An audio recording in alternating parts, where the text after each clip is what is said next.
I work in the human capital development sector here at the IFS.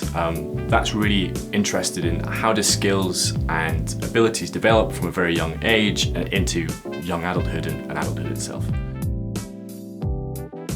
So I'm specifically interested in human capital development simply because it is so important. We know that your circumstances in early life and all the way through childhood will determine the sort of outcomes you have for the rest of your life. So it will determine your earnings, it'll determine how long you live, it'll determine all these different dimensions of what we care about. It's really interesting to know exactly what feeds into this massive process, which is human capital development. I tend to work in very deprived contexts, so most of my work is in the field is in rural India, so it is hard not to get into some sort of attachment simply because of the sheer level of poverty that exists in the world now, which was a shock to me when I first started working in it. Maybe it shouldn't have been, but it was. So yeah, it's hard not to get attached to that.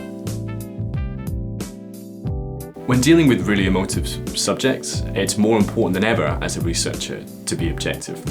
When trying to look for answers to these really fundamental and huge problems in the world, it's really important that the answers we get are well-founded and give the solutions to what the problems are.